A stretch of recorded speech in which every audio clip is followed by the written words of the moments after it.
বিছানায় শুয়ে থাকা মানুষটির হাতেই হয়েছে দেশের রাষ্ট্রপতি থেকে বহু সাধারণ মানুষের কবর। এখন পর্যন্ত ৩০৫৭টি কবর খুঁড়েছেন তিনি।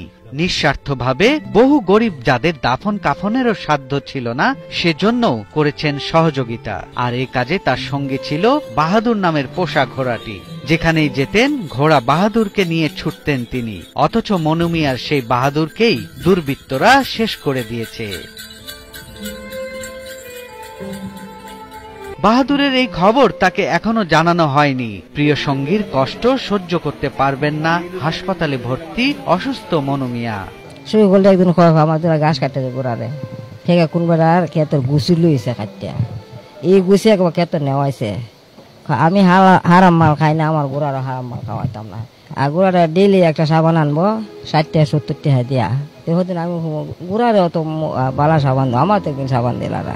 মনু মিয়ার কাছে বাহাদুর এখনো জীবিত।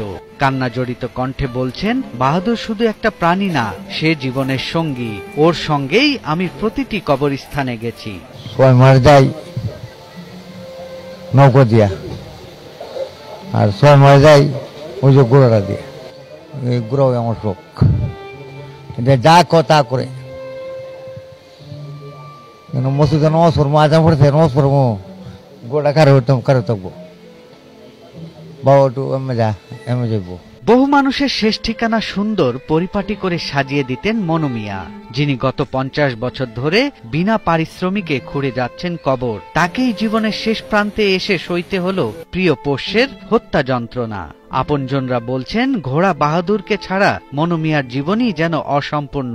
তার প্রিয় ঘোড়া, যেটিকে নিয়ে তিনি বছরের পর বছর মৃত্যু সংবাদ শুনলেই ছুটে যেতেন, সেটিকে তার অনুপস্থিতিতে নির্মমভাবে হত্যা করেছে দুর্বৃত্তরা। এ পর্যন্ত তার খোঁড়া ৩০৫৭টি কবরের পেছনে আছে বাহাদুরের ভূমিকা। ৩০৭৬ আজ পর্যন্ত ৩০৭৬ ৬ মার যাই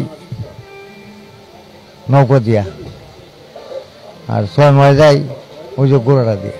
শারীরিক অসুস্থতা নিয়ে ১৪ই মে চিকিৎসার জন্য ভর্তি হন রাজধানীর একটি হাসপাতালে। নিঃসন্তান মনু মিয়ার অনুপস্থিতিতে অভিভাবকহীন হয়ে যান ঘোড়াটি। গত ১৬ তারিখ শুক্রবার কিশোরগঞ্জের মিঠামইন উপজেলার হাশেমপুর ৩৬ গ্রামের একটি মাদ্রাসার পাশে ঘোড়াটিকে মৃত অবস্থায় পাওয়া যায়। শরীরে ছিল আঘাতের চিহ্ন। স্থানীয়দের ধারণা, ইচ্ছাকৃতভাবেই এই হামলা চালানো হয়েছে। একজন মানুষ যিনি অর্ধ শতাব্দী ধরে নিঃস্বার্থভাবে মানুষের শেষ বিদায়ের ব্যবস্থা করে যাচ্ছেন, তার প্রতি এমন নিষ্ঠুরতম আচরণে স্তব্ধ সবাই। ঘোড়া শূন্যতা পূরণ হবার নয়, তবে মনু মিয়ার পাশে সবাই যেন দাঁড়ায়, এই প্রত্যাশা স্বজনদের। আমি মনে করি সরকার এই ধরনের একজন সাদা মনের মানুষ এবং মানুষের কল্যাণে নিবেদিত, তাকে স্বীকৃতি দিতে পারে এবং তার উন্নত চিকিৎসার জন্য সরকার যদি এগিয়ে আসে, সেটা তার জন্য একটা সম্মান সে ফিল করবে যে আমি যে মানুষের জন্য এত বছর কাজ করেছি, সরকার আমাকে মূল্যায়ন করেছে। এবং আমি মনে করি যে গোড়াটা যে মেরে থাকুক, এটা সুষ্ঠু তদন্তের মাধ্যমে সুষ্ঠু বিচার এবং পরিপূর্ণ ক্ষতির ব্যবস্থা যেন সরকার করে আর কি। ঘটনাটি এলাকায় ব্যাপক ক্ষোভের সৃষ্টি করেছে। গ্রামবাসীরা দোষীদের দ্রুত চিহ্নিত করে শাস্তির দাবি জানিয়েছেন। স্থানীয় প্রশাসনও তদন্ত শুরু করেছে বলে জানা গেছে। সৈয়দ রাশিদুল, ৭১, ঢাকা।